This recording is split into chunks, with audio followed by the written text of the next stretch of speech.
Inside the $195 million Chartwell Estate mega mansion. Chartwell, the Bel Air compound long considered one of LA's most epic estates, was sold for an unprecedented $195 million. Easy enough to rank as the most expensive California home ever sold. The amount is also the second biggest on record in the entire United States behind only hedge fund billionaire Ken Griffith's $238 million splurge on a 4-floor New York penthouse. In this video, we will take you on a virtual tour of the Chartwell Estate multi-million mega mansion. Let's get it on.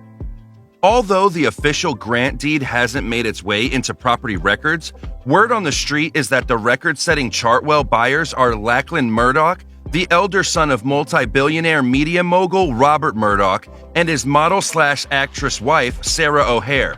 Now in his 40s, Murdoch is the co-chairman of News Corp, the mass media and publishing empire founded by his father, and the executive chairman and CEO of Fox Corp, the Manhattan-based holding company that controls Fox News, Fox Business, and Fox Sports. It's not particularly surprising that a Murdoch would be in the market for an outrageous new residence. In 2019, amid a veritable avalanche of publicity, the clan's 21st Century Fox assets were sold in a $71.3 billion deal to Disney. The deal sent family members' net worth soaring to the sky, making them liquid enough to purchase anything and everything they so wish. According to real estate sources, the multi-million-dollar deal included not just the 4-parcel main Chartwell compound, which itself spans more than 10 contiguous acres, but also the 1.3-acre vacant lot immediately sitting next door, which was formerly the site of Ronald Reagan's longtime LA residence following Nancy Reagan's 2016 death. Her heirs sold that estate for $15 million to Chartwell's longtime owner, billionaire media tycoon Jerry Pernicio, who raised the existing house shortly before his own 2017 passing. Set in the proverbial heart of Eastgate Bel Air, arguably the city's most exclusive and desirable residential neighborhood, the Titanic complex is anchored by an imperial chateau-style mega mansion with nearly 25,000 square feet of living space. Vast, painstakingly manicured gardens surround the house, and there is an additional 5,700 square feet guest house designed by Wallace Neff, a lighted tennis court, and a warehouse-sized subterranean garage that can accommodate dozens of luxury vehicles. The property's 2,500 square foot main residence has 11 bedrooms, 18 bathrooms, and a limestone facade. If the exterior looks familiar, that's because it was used in the Beverly Hillbillies, a TV series that aired from 1962 to 1971 as the Clampett's Mansion. The original home was designed by Los Angeles architect Sumner Spalding and completed in 1935. The main house, originally constructed in the 1930s, was built by a wealthy real estate developer as a gift for his wife. Unfortunately for him, however, she reportedly hated the home's unrestrained opulence and refused to occupy the premises, thus the property remained vacant until the 1940s, when it was acquired by hotelier Arnold Kirkby. In the 1960s, the house was prominently featured on the Beverly Hillbillies hit TV show, and in 1986, the Kirkby family sold the palatial estate to Pernicio, who subsequently spent untold millions and many of years on a budget-free remodel and expansion of the compound. However, perhaps the property's most outrageous feature is its 75-foot resort-style swimming pool and adjacent pool house, which are connected to the main house by a meandering underground tunnel and an elevator. Shortly after acquiring Chartwell in 1986, Pernicio did a complete gut renovation of the interiors that took 5 years to complete.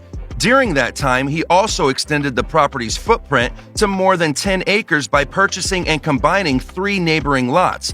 One of those lots included a home that Pernicio converted into Chartwell's 5,700 square foot guest house. A second was demolished to make room for a driveway, and a third was bulldozed to become a grassy helipad. The media mogul adorned his main residence with rare European furniture and antiques he collected over the years, including his private art collection worth hundreds of millions of dollars. The collection was bequeathed to the Los Angeles County Museum of Arts upon his death. This home is every man's dream, right from the outside. Past the iron gates of 875 Nimes Road is a winding driveway bordered by lush greenery that leads visitors to the iconic entrance of the main residence. Through the front doors and past the main entry is an expansive living room. Designed by late French interior designer Henri Semel, Semel renovated all rooms in the home in the late 1980s. The main living area has spectacular views of the backyard, including sights of the estate's grand fountain bordered by an alley of trees. The estate's master bedroom and dressing area also have the same breathtaking views of the surrounding landscape. The estate's formal dining room with seating of 18 has paneled walls imported from Europe that date to the mid-1700s. The morning room has a mint green vaulted lattice ceiling that was constructed in Paris, shipped in sections, and reassembled inside the room. The curtains identically match the floral wallpaper. On the opposite end of the main level is the garden room. On the walls are 5 black and gold Japanese lacquer panels inlaid with mother of pearl. Hilton and Highland listing agent Gary Gold said Perniccio loved to entertain. One level below the main living room is a ballroom where he hosted big events. With the press of a remote control button, a pair of motorized Asian screens split open to reveal a grand piano on stage. And as an avid wine collector, Perniccio built a climate-controlled wine cellar that holds as many as 12,000 bottles. His wine collection later sold in 2 separate Sotheby's auctions, one in March 2018 and the other in May 2018 for just under $12 million. Buried underneath the main residence is an underground level that dates to 1935. This lower level is accessible by elevator. It opens into 2 tunnels that lead to 2 different areas of the estate. The late Italian opera singer Luciano Pavarotti, who was a friend and frequent guest, would often come down to these tunnels to practice because the acoustics were so great down there. One of the tunnels leads to the estate's 75-foot swimming pool and pool house. The other tunnel delivers visitors out of a colossal stone head and into acres of private gardens, grottos, and ponds filled with koi fish. Perniccio poured millions of dollars into the 10-acre compound's gardens and landscaping, and his passion for horticulture is still apparent. When visitors drive up the perimeter of the property on Bel Air Road, they are greeted by perfectly sculpted gumdrop trees in front of a stone wall. Hidden underneath the estate's rose garden is a motor court Perniccio built for when he had visitors. The parking structure can hold up to 40 cars, but perhaps the most unique landscaping feature the billionaire created was his private redwood grove. He admired the redwoods found mostly in Northern California so much that he shipped in dozens of trees to Chartwell. The trees now lend shade to the estate's meandering bridle paths. The estate originally hit the market for $350 million in 2017.